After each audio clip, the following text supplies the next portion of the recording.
एक तो लेक्चर का आगाज़ हम इस खबर से ही कर रहे हैं कि आईकैप ने अपनी बुक अपलोड कर दी है पोर्टल के ऊपर। तो हमारे पास एक सबसे आसान और सबसे ऑथेंटिक जो सोर्स हो सकता है वो आईकैप की बुक ही हो सकती है, ठीक है ना। आईकैप की बुक में सिर्फ एक इशू आता है कि वहाँ क्वेश्चंस प्रैक्टिस क्वेश्चन अवेलेबल नहीं होते, ठीक है ना, या होते हैं तो वो ज़रा कम होते हैं। वो हम साथ साथ आपको अवेलेबल करते जाएंगे। तो हम कोर बुनियाद आईकैप की किताब को बनाएंगे, ठीक है ना। और या दूसरी ऑप्शन आपके पास है, आपको जो भी स्लाइड दी जाएंगी, जिस भी चैप्टर की स्लाइड दी जाएंगी वो सारी अपडेटेड दी जाएंगी। मतलब आपके पास ये इनकम फ्रॉम प्रॉपर्टी की स्लाइड मौजूद है, आप कोई भी किताब ना पढ़ें, ना आईकैप की किसी भी चीज़ की, आप सिर्फ ये स्लाइड पढ़ रहे हैं तो बिल्कुल 100% आपकी तैयारी मुकम्मल हो चुकी हुई है। लेकिन बच्चों को ज़रा, क्योंकि आप 12 साल के निज़ाम तालीम से गुजर के आए होते हैं, आपको होता है जी किताब कौन सी है, कहाँ से पढ़ना है, मैंने याद कहाँ से करना है। पहली बात है यहीं से याद करें, ये सब कुछ लिखा हुआ है, वही कुछ लिखा हुआ है जो आपने पढ़ना है, जो आपने याद करना है। किताब में भी यही कुछ लिखा हुआ है। बिकॉज आपको हमने कई दफ़ा समझाई बात ये कि अगर कोई एक फुल स्टॉप भी रिमूव करना है तो उसको रिमूव नहीं किया जा सकता। ये कॉमा अगर रिमूव करना है तो इसके लिए नेशनल असेंबली का इजलास बुलाना पड़ेगा, पूरा लेजिस्लेटिव प्रोसीजर अप्लाई करना पड़ेगा। तो किसी भी टीचर ने किताब में क्या करना है, कॉपी पेस्ट, लीगली कर ही कुछ नहीं सकते ना। हाँ, क्या कर सकते हैं, क्वेश्चन बनाकर ऐड करके दे सकते हैं, वो हम आपको अलग से प्रोवाइड करते रहेंगे, ठीक है ना। तो आप कोई एक मरतबा अपना जहन बना लें बस। सबसे अच्छी बात है आईकैप की किताब परचेज कर लें, सबसे अच्छी बात है। ऊपर से फोटोकॉपी शॉप से आईकैप की किताब ले लें, दैट्स इट। 100% वैसे भी मतलब आईकैप की एक बड़ी स्ट्रेटजी है। हम स्टूडेंट लेवल पर उसको बहुत ज़्यादा उसको एलेबोरेट नहीं करते, और बाद मरतबा टीचर्स ने क्योंकि अपनी किताबें बना रखी हैं तो फिर आईकैप की किताब को प्रमोट नहीं करते। बिकॉज अगर मैं आईकैप की किताब के फ़ज़ाइल बयान करूँगा तो मेरी किताब नहीं बिकेगी, और मेरी किताब नहीं बिकेगी तो मेरे पैसे नहीं बनेंगे। तो ये मामलात भी हैं। अदरवाइज आईकैप की एक बड़ी स्टेटेड पॉलिसी है। एग्जामिनर ने जब पेपर बनाना है, फ़र्ज़ किया कोई मिस्टर एक्स एग्जामिनर है जिसने पेपर बनाना है, उसकी टेबल के ऊपर उस वक्त कौन सी किताब ऑफिशियली होनी ज़रूरी है, दैट इज़ आईकैप बुक। तो बच्चे को हमेशा आईकैप की किताब ज़रूर पढ़नी चाहिए। उसके अलावा कुछ पढ़ना चाह रहे हो वो बहुत अच्छी बात है, कोई अर्ज नहीं है, दुनिया जहान की जो मर्जी चीज़ पढ़ ले आप। लेकिन आप कहें कि आईकैप की किताब छोड़कर मैंने ये पढ़ा है तो शायद वो बात ठीक नहीं है। एग्ज़ाम बल्कि ऐसे ही चल रहा है, जितनी डेप्थ कोई लिखी है ना आईकैप की किताब में, उससे आगे नहीं जाना एग्जामिनर ने, क्योंकि आईकैप ने ये डिसाइड किया हुआ है कि हम अपनी बुक्स और अपने स्टडी टेक्स्ट की लिमिट्स के अंदर रहकर पूछेंगे। ये बड़ा लंबा सफ़र तय करके आईकैप को यहाँ तक पहुँचाया गया है, ठीक है ना। तो इसलिए सबसे अच्छी बात है। और वैसे भी अभी और कोई किताब रिवाइज होके आई भी नहीं है, तो आप आईकैप की बुक लें। हम भी कोशिश करेंगे कि बिल्कुल उसके साथ अलाइन होके चलेंगे, एक एक चीज़ उसके साथ लेकर चलेंगे। फिर मैं पेज टू पेज आपको उसके साथ लेकर चलूँगा कि ये काम हो गया, इस पैराग्राफ के ये क्वेश्चन मैंने आपको दे दिए, इसके ये दे दिए, इसके ये दे दिए, तो 100% हमारी तैयारी मुकम्मल हो जाएगी अल्लाह ने चाहा तो इंशाअल्लाह ताला। Business income from property. हमने कहा था यार कोई भी इनकम पढ़ते हैं तो इसमें ये 3-4 चीज़ें हैं। अब हम मोटी मोटी सारी बातें जो है उसको एलेबोरेट कर चुके हुए हैं। एडवांसेस का क्या करना है, एनुअल रेंट का क्या करना है, कौन सी चीज़ अक्रूवल बेसिस पर है, कौन सी चीज़ कैश बेसिस पर है, ये सारा काम हमने कर लिया। लास्ट टाइम हमने आपको एक कॉन्सेप्ट देने की कोशिश की कि यार जब हम कोई सवाल सॉल्व करें तो उस सवाल को सॉल्व करने का एक बेटर स्ट्रेटजी क्या है। एक बेटर स्ट्रेटजी ये है कि आप उस प्रोविज़न को पढ़ें, ठीक है, लेकिन फिर किताब पर या स्लाइड पर वापस चले जाएं और वहाँ जाकर ओरिजिनल सेक्शन दोबारा रीड करके फिर आके सॉल्व करें, ताकि आपकी ग्रिप इस्टेब्लिश हो जाए और आपको चीज़ें ज़्यादा बेहतर समझ आनी शुरू हो जाए। ठीक हो गई बात जी। फिर हमने अनपेड लाइबिलिटी, ये सारे कॉन्सेप्ट हमने डिस्कस कर रखे हैं। आज हम इसके कुछ पास पेपर के क्वेश्चंस करते हैं। ये क्वेश्चन हमने इससे पहले कामरान वाले को रिजॉल्व किया हुआ है, लेकिन इसमें ज़रा सा थोड़ा सा हम फॉर्मेट के ऊपर भी फोकस कर लें, बिकॉज जैसे ही आपका एग्जाम में आप पहुंचे तो एग्जाम में पहुंचे तो कुछ 1-2 मार्क्स बाद दफ़ा फॉर्मेट में पड़े हुए। जैसे ये सवाल हमने सॉल्व किया था, जब हम पढ़ रहे होते हैं उस वक्त फोकस सिर्फ उस कैलकुलेशन पे कर रहे होते हैं, ठीक है ना। तो वन ऑफ फिर हम वापस आकर किसी टाइम पर उसके फॉर्मेट के ऊपर बात कर लेते हैं। मसलन सबसे पहले जिस असेसी का, असेसी हम किसे कहते हैं, जिसका रिटर्न जा रही है, ठीक है ना। असेसी किसे कहते हैं, जिसकी असेसमेंट हो रही है, ठीक है। मिस्टर कामरान हमने नाम लिखा ऊपर। फिर रिक्वायरमेंट से हम देखते हैं कि एग्जामिनर हमारे से क्या रिक्वायर कर रहा है। मसलन कैलकुलेशन ऑफ इनकम फ्रॉम, ये फ्रॉम लिखा हुआ है, आजकल पी से लिख दिया, फ्रॉम प्रॉपर्टी, ठीक है। अगर एग्जामिनर ने लिखा हुआ है नीचे you are required to calculate the income, तो हमने लिखा कैलकुलेशन ऑफ इनकम। और अगर लिखा हुआ है एंड टैक्स पेएबल, तो फिर यहीं ऊपर लिखेंगे calculation of income from property and tax their own, and tax their own. और कैलकुलेशन की बजाय इससे भी थोड़ा बेहतर वर्ड क्या है, computation, computation of taxable income लिखें एक लफ्ज, computation of taxable income, computation of taxable income and tax their own, and tax their own, इकट्ठा ही है, देयर ओन इकट्ठा ही है। Computation of taxable income and tax their own. अच्छा, बाद दफ़ा बच्चे कंप्यूटेशन नहीं भी लिखते, ऐसे लिख देते हैं taxable income and tax their own. ये सारी बातें ठीक हैं, सिर्फ हमने बताना है हम नीचे कर क्या रहे हैं। और ये वाला वर्ड टैक्स देयर ओन तक जाना है कि नहीं जाना, ये सवाल की रिक्वायरमेंट से। बाद दफ़ा एग्जामिनर खाली आपसे इनकम पूछ रहा है, टैक्स की कैलकुलेशन नहीं पूछ रहा, तो हम सिर्फ क्या कर देते हैं, computation of taxable income and tax their own नहीं, क्योंकि टैक्स तो हम कैलकुलेट ही नहीं कर रहे, एग्जामिनर ने हमें कहा ही नहीं है। अच्छा, हम कहें कि नहीं नहीं यार मैंने ना अच्छा इंप्रेशन पड़ेगा एग्जामिनर के ऊपर, मैं टैक्स भी कैलकुलेट कर देता हूँ, बिल्कुल भी नहीं। मार्किंग की के अंदर नंबर लिखा किस चीज़ के मार्क्स हैं किसके नहीं हैं, टैक्स कैलकुलेशन के कोई मार्क्स नहीं है, बल्कि एक नेगेटिव इंप्रेशन गया है कि बच्चे को यही नहीं पता कि यार हम आपसे टैक्स तो पूछ ही नहीं रहे हैं भाई, आप टैक्स क्यों नहीं कैलकुलेट कर रहे हो। क्लियर हो गई बात जी। अब आते हैं हम जरा थोड़ा एग्जाम लेवल क्वेश्चन को, पास पेपर के क्वेश्चन को सॉल्व करते हैं। और इसको करते हैं, अटेम्प्ट है 2016। फिर 2016 के बाद ना चेंज आ गई थी, तो ये इनकम चली गई थी एफटीआर में। जब ये एफटीआर में इनकम चली गई ना, तो ये ज़रा एग्जामिनेशन में पूछने वाली नहीं रही थी, इतनी आसान बात हो गई थी कि उसे एग्जामिनेशन में पूछना कोई ख़ास बात थी नहीं, इसलिए आपको 2018, 19, 20 में इसके सवाल नज़र नहीं आएंगे। अब ये दोबारा आपको पता है एनटीआर में आ गई है। अब दोबारा ये जो लास्ट अटेम्प्ट हुआ है, जो आखिरी पेपर हुआ है जिसका अभी रिजल्ट नहीं आया, उसमें फिर सवाल आया हुआ था इनकम फ्रॉम प्रॉपर्टी का। ठीक है, पढ़े जनाब, आप सबसे पहले खुद पढ़े और इसको हम देखते हैं कि कैसे हमने इसको सॉल्व करना है।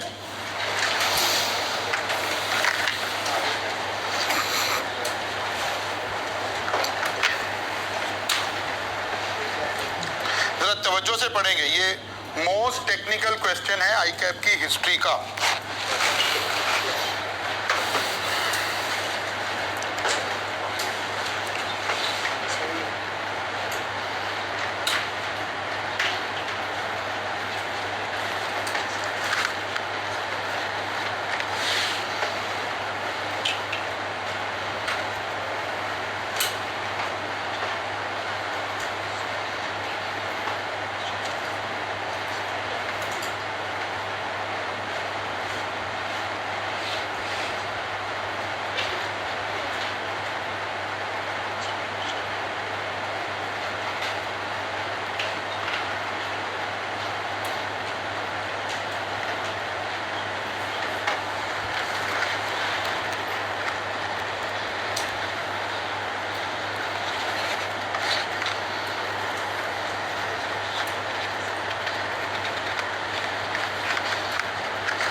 एग्जाम में सवाल पढ़ने का सबसे अच्छा तरीका क्या हो सकता है? सबसे पहले रिक्वायरमेंट पढ़ लें ताकि हम ऑब्जेक्टिवली बात को पढ़ सकें, ठीक है ना। Requirement under the provision of income tax ordinance 2001 and rule made there under, compute under the relevant head of income taxable income of Farooq for tax year 2020. Tax calculate करना है? नहीं करना, only taxable income, not tax. इसका मतलब है सबसे ऊपर जब हम सवाल शुरू करेंगे तो किसका नाम आएगा? नाम किसका आएगा? फरूक का आएगा। उसके नीचे क्या लिखेंगे? Computation of and compute. अब कैलकुलेट लिखेंगे तो ठीक तो है, लेकिन ज्यादा अच्छी बात क्या है? Computation, computation of taxable income. और ये नहीं लिखेंगे एंड टैक्स देयर ऑन, ये नहीं लिखेंगे क्योंकि टैक्स देयर ऑन नहीं पूछा उसने। लेकिन अगर इसमें टैक्स देयर ऑन पूछ लेता तो फिर वो भी लिख देते। और उसके नीचे टैक्स ईयर लिखना है 2022 आ गया। ये तो हमारे पास ऊपर का फॉर्मेट आ गया, ठीक है ना। शायद ये तीन चीजें करने के बाद हमें पता चल गया कि यार 1 मार्क्स हमारा सिक्योर हो गया। आई कैप में यहाँ कल जब आप टेस्ट देंगे, नहीं हमारा टेस्ट सैटरडे को आएगा ना, टैक्स का टेस्ट सैटरडे को आएगा। जब आप टेस्ट दे रहे होंगे तो कुछ इंस्ट्रक्शन भी लिखी होंगी वहाँ पे, लाइक ब्लैक पेन से लिखना, मल्टी कलर यूज नहीं कर सकते। इसका मतलब है आप हेडिंग के लिए भी फॉन्ट साइज चेंज कर सकते हैं, ब्लैक में हेडिंग भी ब्लैक कलर से जारी होगी, ठीक होगी ना बात। हर नया सवाल नए पेज से शुरू करना है, ठीक है ना। अब इस तरह की छोटी छोटी बातों को हमने यहीं सीखना है।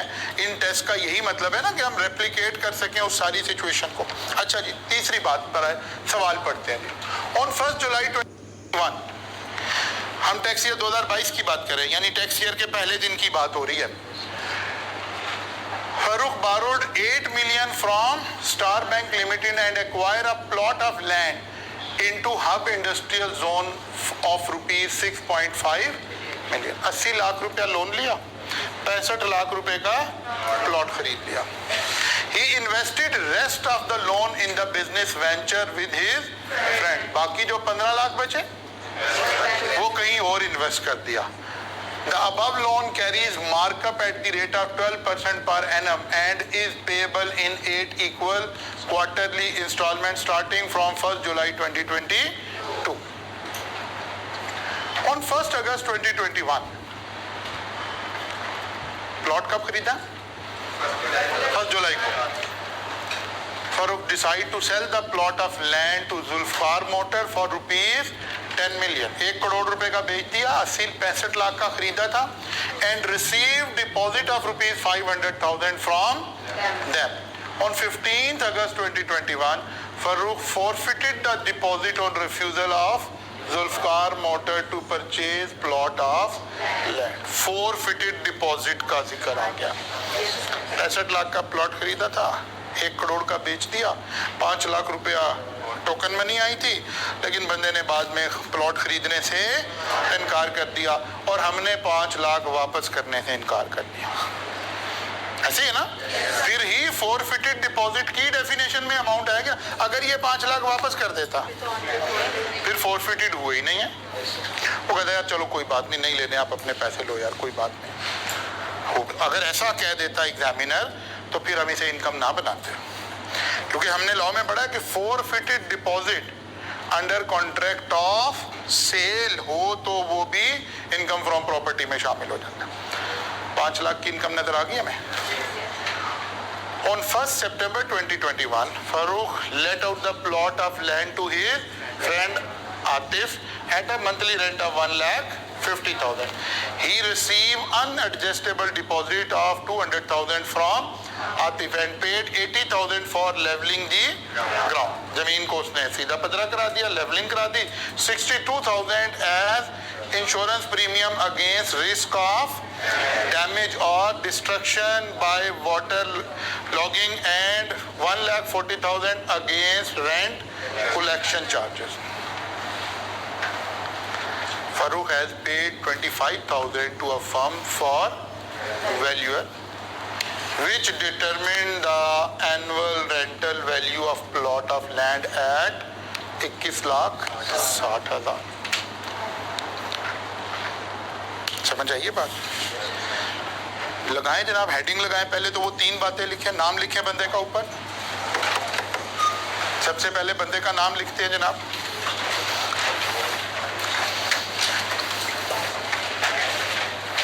क्या नाम आ गया भाई? फरूक आ गया। और नीचे क्या लिखना है? Computation of taxable income. और आगे ये भी लिखना है एंड टैक्स देयर ऑन। लिखाएंगे तो ज्यादा अच्छी बात है, टैक्स निकाल आएंगे तो ज्यादा अच्छा इंप्रेशन पड़ेगा?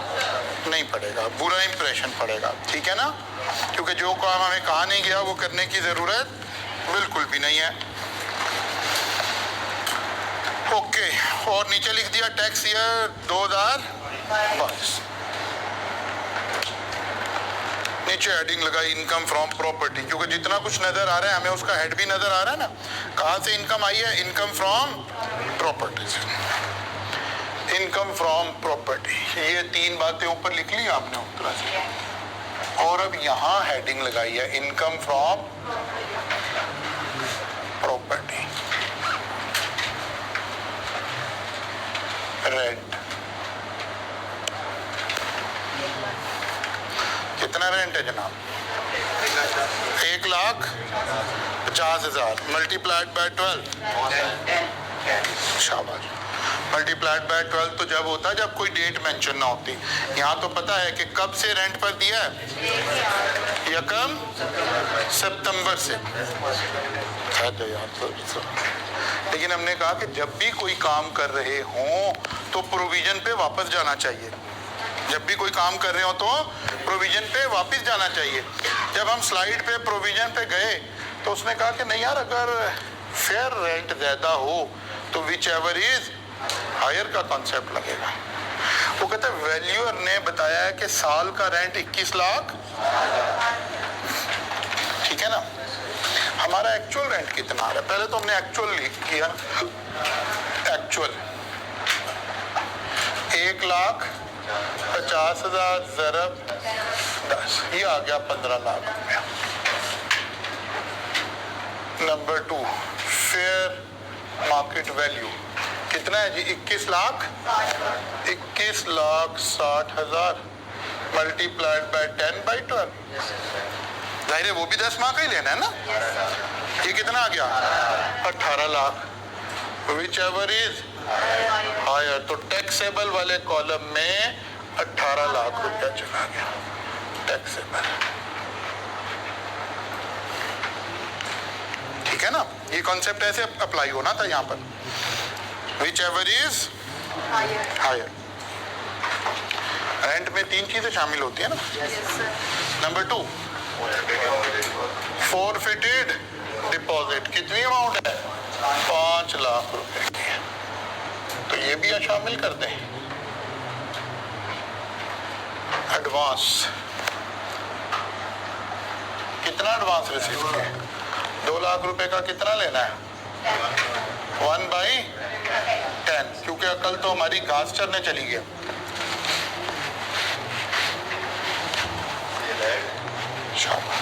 ये तो लैंड है, नॉट टैक्सेबल। यहाँ लिखेंगे, यहाँ क्या है? 2 लाख लिख लिया, यहाँ लिखेंगे not taxable in case of land, और यहाँ 0 लगाएंगे। ठीक है ना? क्योंकि वहां हम जब पढ़ रहे होंगे तो वहां लिखा हुआ था एडवांस किसका टैक्स होता है, तो फॉरफिटेड डिपॉजिट भी तो लैंड का नहीं होता। अब हमने कोई इसका हमारे पास जवाब नहीं है। हमें क्या करना है? हमें जाकर अपनी स्लाइड को रीड करना है, क्योंकि ये कोई कॉन्सेप्ट नहीं है। देखना है वहां ड्राफ्टिंग करते वक्त लेजिस्लेटर ने कैसे ड्राफ्ट कर दिया है, और इसमें कोई कहानी नहीं है कि नहीं नहीं सर ये तो होना है, नहीं, कोई लॉजिक नहीं है हमारे पास। हम जाकर जहां रेंट है वहां देख लेते हैं। Rent mean any amount receive or receivable by the owner of the land और बिल्डिंग। यहाँ से पता चल रहा है रेंट तो लैंड का भी लेना है, बिल्डिंग का भी लेना है। As consideration for the use include any forfeited deposit paid under a contract for the sale of land और बिल्डिंग। रेंट भी लैंड और बिल्डिंग दोनों का लेना है, फॉरफिटेड डिपॉजिट भी लैंड और बिल्डिंग दोनों का लेना है, और एडवांस वहाँ लिखा हुआ था। एडवांस में क्या लिखा हुआ था भला? एडवांस में लिखा हुआ था ऑनर ऑफ दी बिल्डिंग। तो लॉजिक कोई भी नहीं थी, कोई भी नहीं थी, बस ये अल्फाज थे लॉ के, where the owner of the building receive, owner of the building. अगर यहाँ लिख देता ऑनर ऑफ द लैंड और बिल्डिंग तो ये एक्सेप्शन क्रिएट ही नहीं होनी थी। हो सकता है जब लेजिस्लेटर लॉ बना रहा हो उसने इतने विजन से लॉ ना बनाया हो, गलती से लिखना रह गया है, गलती से लिखना रह गया है, क्योंकि कोई रैशनल अवेलेबल नहीं है कि बिल्डिंग के केस में लेंगे और लैंड के केस में नहीं लेंगे। कोई रैशनल अवेलेबल नहीं है सिवाय इसके कि लिखा ऐसे हुआ है, सिवाय इसके कि लिखा ऐसे हुआ है। अदरवाइज एडवांस की अगर कोई लॉजिक थी कि यार ये पैसा आप इस्तेमाल कर रहे हो तो लैंड वाला भी कर रहा है। एडवांस की अगर ये रैशनल था कि यार आप ज्यादा एडवांस लेके किराया कम ले लोगे तो लैंड में भी हो सकता है। इसीलिए बार बार हम ये बात पढ़ रहे हैं, समझ रहे हैं कि यार ये सारा अल्फाज का गोरख धंधा है। अगर अल्फाज पढ़ने नहीं सीखे या अल्फाज पे आप तदब्बुर नहीं कर रहे हो, रुक कर सोच नहीं रहे हो कि यार मैं ऐसा क्यों कर रहा हूं, तो फिर नहीं आप टैक्स पढ़ रहे हैं। रैशनल कोई नहीं अवेलेबल, कोई दुनिया का बंदा नहीं बता सकता यहाँ क्यों नहीं ले रहे वहां क्यों ले रहे हैं, कुछ भी नहीं। इसका रैशनल भी कोई नहीं है। ज्यादा चांस है कि नलायकी की वजह से यहाँ लिखा नहीं गया, पीछे लैंड एंड बिल्डिंग लिखते रहे और यहाँ लिखने से रह गया। और एक डायलॉग मैंने बोला था, लॉ गलत भी बन जाए तो अमेंड, जब तक अमेंड नहीं करेंगे गलत ही ठीक रहेगा। तो कोई रैशनल नहीं है इसके पास, हमारे पास। अच्छा जनाब, कहाँ पहुंच गए? तो ये बताना भी है, खाली छोड़ के नहीं आ जाना कि यार इस पे ये तो नहीं लेना तो छोड़ दिया, नहीं। एग्जामिनर ने हर स्टेप के हमें मार्क्स देने हैं, हर स्टेप को ठीक अटेम्प्ट करने के।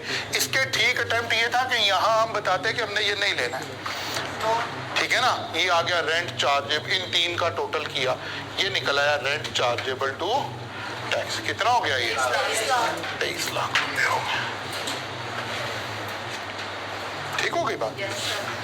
अब आगे जनाब हम लेस डिडक्शन या उसको बोलते हैं एडमिसिबल एक्सपेंसेस, लेस डिडक्शन भी कह सकते हैं, और दूसरा लफ्ज क्या है? एडमिसिबल डिडक्शन या एडमिसिबल एक्सपेंसेस, एक ही बात है। सबसे पहले उसने कहा है भाई आपने लैंड को क्या किया है? लेवल करवा के दिया है, ग्राउंड को लेवलिंग किया। He received unadjusted amount 2,000 from and paid 80,000 for leveling of। और एक आपको पता है रिपेयर हमें मिलना ही मिलना है, रिपेयर हमें मिलना ही मिलना है। नहीं, बिल्डिंग की सूरत में नो रिपेयर विल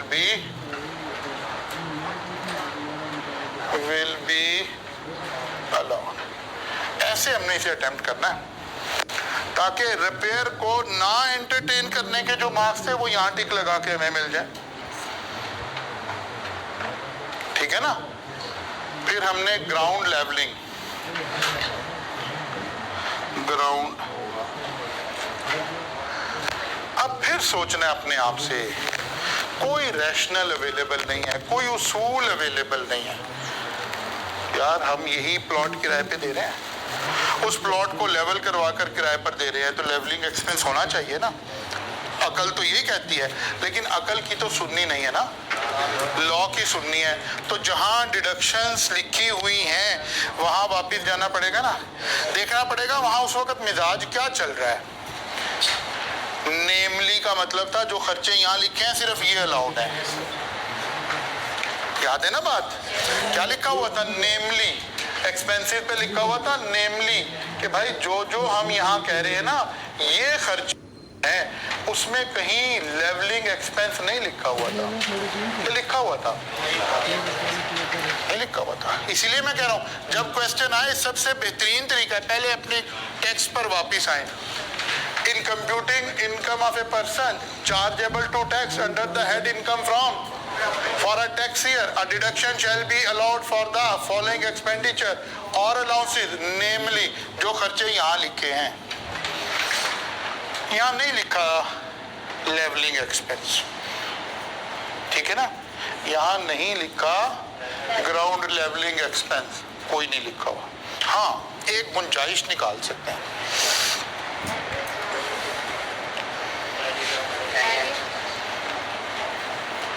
वो 4% वाला किधर है?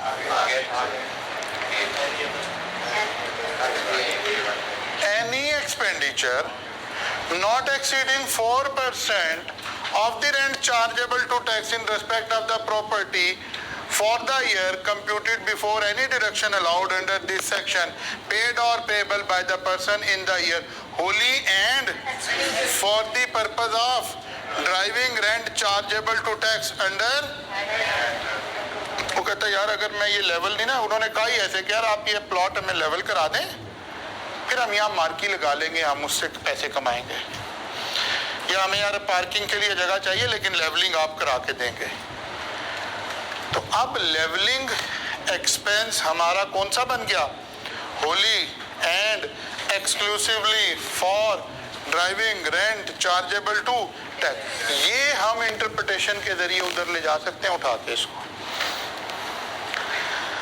लेकिन इटसेल्फ ग्राउंड लेवलिंग एक्सपेंस अगर हमने यहां लिखना है तो फिर तो लिखना पड़ेगा नॉट अलाउड, ठीक है ना, फिर तो क्या लिखना पड़ेगा? Not allowed. और ऐसे एक ऑप्शन ये है हमारे पास, वो हमने बाकी सवाल को पढ़ के भी अंदाजा लगाना है कि हम किधर जाएं, ठीक है ना। एक ऑप्शन ये हम कहें यार लेवलिंग यहाँ नहीं लिखा हुआ, हमने क्या कर दिया? नॉट अलाउड कर दिया, ठीक है ना। एक तरीका ये हो सकता है। अब दूसरा तरीका देखते हैं, क्या 4% वाले कहीं अलग बता तो नहीं रखे उसने? तो देखते हैं 80,000 for levelling the ground, 62,000 as insurance premium against risk insurance. तो पहले तो इंश्योरेंस को निबड़ लेना, इंश्योरेंस एक्सपेंस, ये भी वही not allowed in case of land. आप देखें बहुत दफा ना बच्चे कहते हैं यार सर का अपना ज़ोक जरा ऐसे है ना कि सर बारीकी से चीजें पढ़ते हैं, तो क्लास में भी बच्चों को यही कहते रहते बारीकी से पढ़ना है, हालांकि आई कैप की रिक्वायरमेंट नहीं है, ये आई कैप का ही पास पेपर है। सारा सवाल ही इस बात पर बना हुआ है कि क्या आप बारीकी से पढ़ रहे हैं कि नहीं पढ़ रहे। आप देख लें आपके सामने है सवाल, इस सवाल का सारा एसेंस किसके ऊपर है? बारीकी से पढ़ना, कि क्या मोटा मोटा तो नहीं पढ़ के आप चले गए आगे। अच्छा जनाब 62,000 भी एंटरटेन हो गया, इसके बाद क्या लिखा हुआ है? And 1,40,000 against rent collection charges. अच्छा ये खाली रेंट कलेक्शन चार्जेस हैं, आप चाहें तो इसमें उठा के वो ऐड करें, क्योंकि वहां क्या लिखा हुआ था? Including administration and collection charge. Including का मतलब है इससे पीछे क्या फिक्र चल रहा था? नहीं, इससे पीछे होली एंड एक्सक्लूसिवली।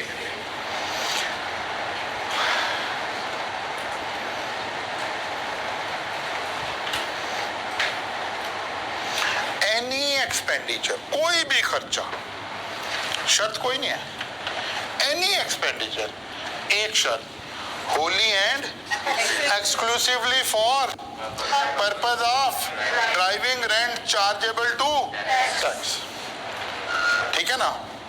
फिर for the sake of clarification उन्होंने कहा including administration and collection charges. अब इसको पढ़ना है सारे को, फिर देखना है कि क्या करना चाहिए। एज पॉइंट लॉ का हमें बता रहा है कि हम वो एक्सपेंस भी उठा लें, ये एक्सपेंस भी उठा लें ये दोनों अलाउ हो सकते हैं, बस एक मसला है 4% तक। ठीक है ना। अब पहले हम यहाँ से 4% लेकर देखते हैं। 23 लाख का लेना ना, 4% किसका लेना है? 23 लाख का लेना है ना। रेंट चार्जेबल टू लें जनाब। उसको उठा के इधर ला के करने का कोई फायदा नहीं होगा, क्योंकि जो रेंट कलेक्शन चार्जेस है वही कितने दिए वहां उसने, काम में क्या देता है? देख लें, अगर लिमिट है तो फिर यहाँ उठाकर ले आते हैं। 1,40,000 दिए उसने, हमें अलाउ कितने होने हैं? 90। तो बाद दफा सिचुएशन ऐसी होती है कि इंसान की नालायकी, नाअहली छुप जाती है। बात समझ आ रही है? इंसान की नालायकी, नाअहली छुप जाती है। तो एक बच्चे ने इसको उठाकर, ग्राउंड लेवलिंग को उठाकर यहां नहीं डाला तो छुप गई है। अगर ये होता ना खाली 40,000, तो अब नाअहली आया हो जानी थी, क्योंकि आपकी जो लिमिट थी वो इससे ज्यादा थी। ये वाला एक्सपेंस आप चार्ज कर सकते थे। ये बात समझ आ रही है? ये देखें ना, ऐसे देखें। रेंट चार्जेबल टू टैक्स कितना है जी? 23 लाख।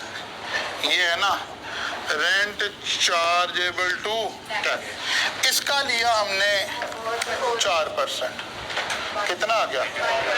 हाँ 90। हमें मैक्स जो अलाउ हो सकता है वो कितना अलाउ हो सकता है?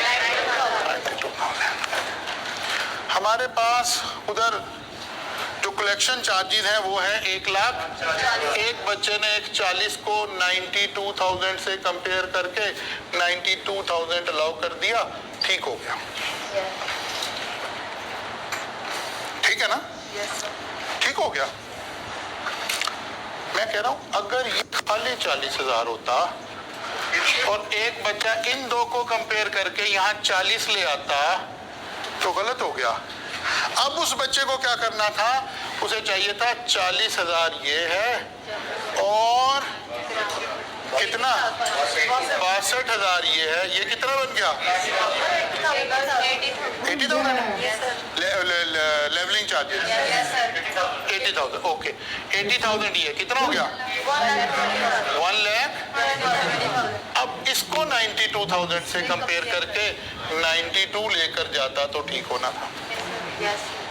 ये बात समझाना चाह रहा हूं।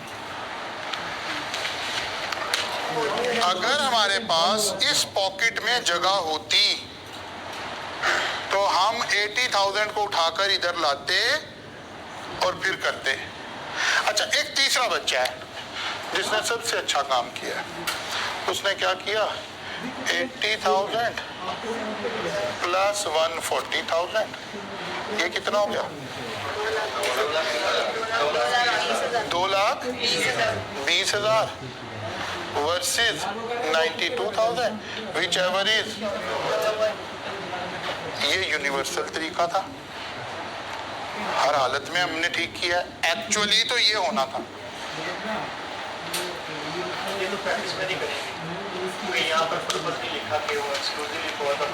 नहीं, एक्सक्लूसिवली फॉर द पर्पस का मतलब है कि कोई ऐसा काम तो नहीं किया कि यार वो जनाब एक वैन पे ना मेरे बच्चों को स्कूल छोड़ के आते हैं उसका पेट्रोल डाल दिया। That is not exclusively for this purpose. यहाँ तो उसने कहा है कि उसी को लेवलिंग कराया हमने प्लॉट को। इससे ज्यादा एक्सक्लूसिव फॉर पर्पस क्या हो सकता है? बात समझ आ रही है? हाँ, सिर्फ एक बात हुआ एग्जामिनर ने, क्योंकि काफी कर ली थी बच्चों के साथ, सारी बातें एक ही सवाल में तो नहीं करनी ना। आप देखिए फोरफिटेड का एक अच्छा कॉन्सेप्ट डाला एग्जामिनर ने। पहली दफा ये इसका सोल्यूशन सारे टीचर ने गलत बनाया हुआ था। ये वही सवाल है जिसका मैंने आपको जिक्र किया था। सारे टीचर ने इसका सवाल गलत बनाया हुआ था। ये इंश्योरेंस सारे टीचर ने अपनी अपनी किताबों में, आप पुराने एडिशन उठा के देखें, अलाउ किए थे। इवन टीचर लेवल पर भी इसको इग्नोर कर गए थे कि यार ये खाली लैंड है, ठीक है ना। तो एग्जामिनर काफी कर गया हुआ था स्टूडेंट के। अभी एक काम और उसने बड़ा अच्छा किया हुआ है, इसलिए फिर उसने यहाँ एक दिया कि यार अगर बच्चा उसको ना भी लाएगा ना तो बस जिसको 4% याद होगा उसकी ये प्रोविजन ठीक हो जाएगी। खाली 40 लिखता तो गलत हो जाता सारे बच्चों का, ठीक है ना। लेकिन आपको समझ आ गई है कि भाई एनी एक्सपेंडिचर जो मर्जी खर्चा है, अब जाहिर है इस एनी में जो वहां मेंशन है वो तो नहीं उठा के लाएंगे ना, क्योंकि मेंशन के अलावा को हम खर्च करना चाह रहे हैं ना, ये बात समझ आ रही है ना। हम एक्सपेंसेस माइनस करना चाह रहे हैं ताकि हमारी टैक्सेबल इनकम क्या हो जाए, कम हो जाए। फर्ज किया ये लैंड ना होता, बिल्डिंग होती, तो रिपेयर तो हमें यहीं अलाउ हो जानी, हम नीचे क्यों ले जाएंगे भाई। इंश्योरेंस तो हमें यहीं अलाउ हो जाएगी, नीचे क्यों ले जाएंगे भाई। नीचे तो सिर्फ वो ले जाएंगे जो वहां मेंशन नहीं है। अब उसके लिए कंडीशन लगी हुई है सिर्फ एक, क्या, होली एंड एक्सक्लूसिवली, और दूसरा बैरियर लगा दिया उसने 4% का। क्लियर हो गई है बात कि नहीं। अच्छा जनाब, अब एक और बात, एक खर्चा और है, वो कह रहा है 25,000 और खर्च किए हमने, किसको दिए हैं, वैल्यूअर को। वैल्यूअर कौन होता है, जो नाम तो आमतौर पर वैल्यूएशन करके बताते हैं, ठीक है ना। अब वहां जहाँ खर्चे लिखे हुए थे वो कौन से थे, नहीं, वहां जो खर्चे लिखे हैं वो कौन से हैं, नेमली, जो वहां खर्च लिखे हुए हैं। नेमली के अलावा एक जगह है सिर्फ 4% वाली, वो ऑलरेडी हमारी फिल हो गई हुई है, एग्जामिनर ने खुद ही फिल करके दे दी। इसका मतलब है लेवलिंग एक्सपेंस भी लिख लो, क्योंकि वहां नहीं लिखा हुआ। जो एक्सपेंस अलाउ हो सकते हैं वो सेक्शन में लिखे हुए हैं। सेक्शन में लिखने के अलावा हमारे पास गुंजाइश सिर्फ और सिर्फ किसकी है, 4% की है, ठीक है ना।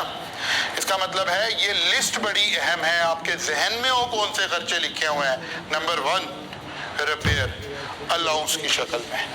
नंबर 2 टैक्सेस, ठीक है ना, एनी नहीं, नंबर 2 क्या लिखा, इंश्योरेंस, लेकिन इंश्योरेंस में एक बात थी बिल्डिंग की। Number 3 taxes, number 4 ground rent, number 5 वो फाइनेंसिंग, एनी प्रॉफिट पेड और payable by the person in the year on any amount borrowed including by way of mortgage to acquire, construct, renovate, extend or reconstruct the property। हमने भी loan लिया हुआ है, कितना, 80 लाख रुपए। क्यों लोन लिया था, to acquire, लेकिन लोन लिया है 80 लाख, प्लॉट लिया है 65 लाख का, तो 80 लाख का अलाउ होगा इंटरेस्ट के 65 लाख का, 65 लाख का। बात समझ आ रही है, 65 लाख है। ये वाली बात भी उसने बारीकी की बीच में डाली हुई है, बात समझ आ रही है, ये वाली बात भी डाली है। और कौन से खर्चे हैं, ये तो वही आ गया, हाउस बिल्डिंग फाइनेंस की शक्ल में आ गया, ये मॉर्गेज की शक्ल में आ गया, ये 4% वाली बात आ गई, ठीक है ना। और कौन सा खर्चा है, लीगल एक्सपेंसेस। और कौन सा खर्चा है, वो अकाउंट, वो बैड डेट वाला, ठीक है ना, फिर बैड डेट रिकवर्ड हो जाएंगे, दैट्स इट। इसके अलावा तो कोई और एक्सपेंस का दिक्कत नहीं है। इसका मतलब है ये जो सवाल में एक्सपेंसेस लिखे हैं, यहाँ जब एग्जामिनर ये सवाल बना रहा था तो वो आपको यही गेज कर रहा था, क्या बच्चों को ये बात पता है कि नेमली के साथ वहाँ खर्चे लिखे हुए हैं, उन एक्सपेंसेस के अलावा कोई एक्सपेंस अलाउ नहीं हो सकता। इंश्योरेंस में उसने बारीकी की बात कर दी, ग्राउंड लेवलिंग उसने शो किया कि यार बड़ा अहम खर्चा है, उससे जुड़ा हुआ ही है। फिर उसने एनुअल लेटिंग वैल्यू को लिंक किया, इसी एनुअल लेटिंग वैल्यू की वजह से विच एवर इज हायर का कॉन्सेप्ट लग रहा है, लेकिन इसके बावजूद ये 25,000 अलाउ नहीं हो रहे, बिकॉज खर्चे कैसे लिखे हुए हैं, नेमली के साथ लिखे हुए हैं। तो वो बच्चे, वो स्टूडेंट्स, क्या है वो ऑनलाइन में बैठे हैं, क्या या फिजिकल में बैठे हैं, जो ये अज्यूम किए बैठे हैं कि नहीं नहीं यार सर ना अपने ज़ौक़ की वजह से ऐसे कहते हैं, सर को शौक है लैंग्वेज पढ़ने पढ़ाने का तो इसलिए ऐसे कहते हैं। नहीं नहीं, आप देखें क्या ये सवाल सारी चीज़ें वो डिमांड नहीं कर रहा जो हम आपको कह रहे हैं कि लॉ आपको अपनी आंखों से समझना है। लॉ का कोई जवाब नहीं है कि सर ऐसा क्यों कर रहे हैं, इसका एक ही जवाब है, जाके टेक्स्ट पढ़ते हैं, अगर वो ऐसा कह रहे हैं तो बस इसलिए कर रहे हैं और कोई वजह नहीं है। पेपर में पढ़ने की जरूरत नहीं पड़नी है इंशाल्लाह। यहीं पढ़ पढ़ के आपको ये सारी बातें इतनी अजबर हो चुकी होंगी, याद हो चुकी होंगी। और मैं अगली बात कहता नहीं हूँ, लेकिन चलो जो पेपर में पढ़ना चाहते हैं वो 2-4 साल इंतजार कर लें, ओपन बुक हो जाना इस पेपर में, इस लेवल पे भी, ठीक है ना। लेकिन अल्लाह ना करे, हमने तो इसी अटेम्प्ट में इसको पास करना है, ठीक है ना। और फाइनल में ऑलरेडी ओपन बुक है, जब आप फाइनल में टेक्स्ट का पेपर देते हैं वो ओपन बुक है। कैफ लेवल पे भी इसने ओपन बुक हो जाना है, लेकिन कब होना है अभी कोई पता नहीं। ले जनाब, हो गया सवाल हल हमारा। अभी बिल्कुल नहीं डाल सकते हैं। अगर आप डाल भी लें, सारों को इकट्ठा कर लेते हैं तो 4 अलाउ तो हमारे वाले सवाल में 92,000 अलाउ है, बाकी को यहाँ डिसअलाउ कर दें या यहाँ एक ही दफा डिसअलाउ कर दें, बात तो एक ही है, हो तो डिसअलाउ ही रहा है। सर अगर वो हमारे खर्चे कम हो रहे हो तो 4% वाली बात ज्यादा हो रही है, फिर हम नीचे वाले खर्चों को देखेंगे। बिल्कुल देखेंगे, 100% देखेंगे, बिल्कुल देखेंगे, लेवलिंग वाला भी देखें। फिर सिर्फ एक चीज नहीं देखनी,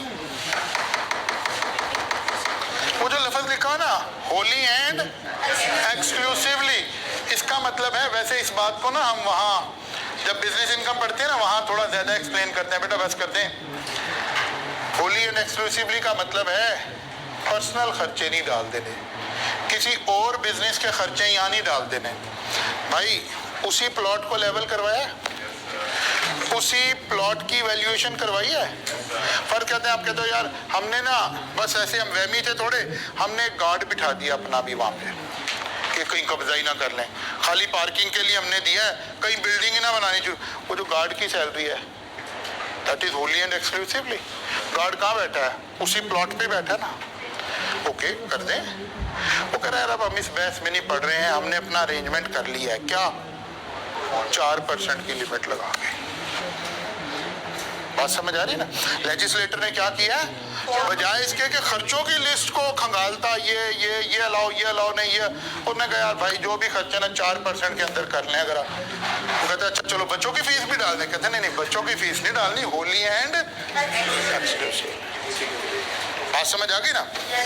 तो वो फिल्टर लॉ ने वहां लगा लिया। कुछ समझ आई है बात के नहीं? समझ आ गई है कि आज समझ गई है? अब आज जाके आपने ये सवाल सॉल्व कर लेना है। एक छोटी सी बात रह गई है, कल हम आए तो फिर नया हेड ऑफ इनकम शुरू कर देंगे इंशाल्लाह। एक छोटी सी बात रह गई है, उसको एक्सप्लेन कर देते हैं। That is income of A joint on.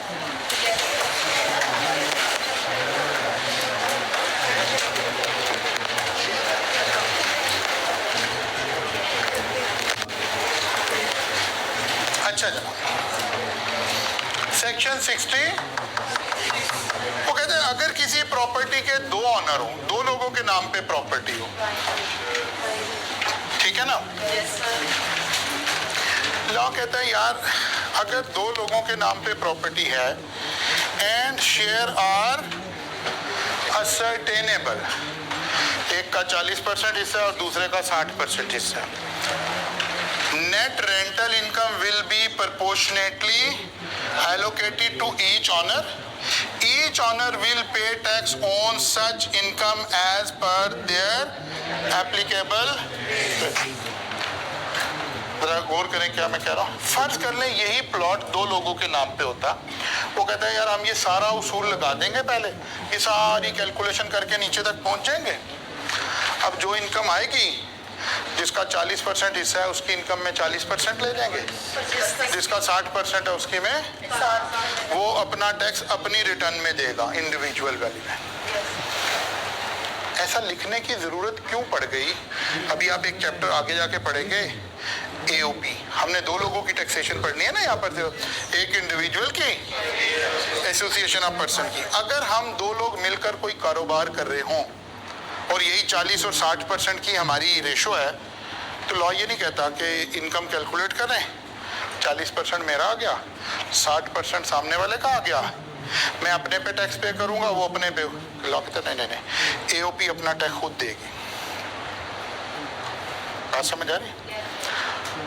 कभी आपने अभी कैफ 7 जो बच्चे पढ़ रहे होंगे, या कभी I2B में भी ये बात पढ़ी थी, हमने कहा था AOP लॉ की नज़र में पर्सन नहीं है, इनकम टैक्स की नज़र में पर्सन है, to the extent of income tax only. AOP अपना टैक्स खुद पे करती है, इसलिए लिखना पड़ा। वो कहते नहीं यार, यहाँ एक्सेप्शन है, अगर इनकम फ्रॉम प्रॉपर्टी की बात हो रही है ना, तो AOP अपना टैक्स नहीं देगी। अगर असर्टेनेबल शेयर है, मैं 40% मेरी इनकम में चला जाएगा, 60% दूसरे की इनकम में चला जाएगा। और कहता है अगर शेयर नॉट असर्टेनेबल है, property will be considered as being jointly owned by an association of person and taxable income and tax payable thereon will be computed as per principle of taxation for AOP। वो कहते हैं अगर share नहीं पता तो फिर ये AOP consider होगी, और जैसे हर AOP ने अपना टैक्स पे करना है, फिर इसने अपना टैक्स खुद पे करना है।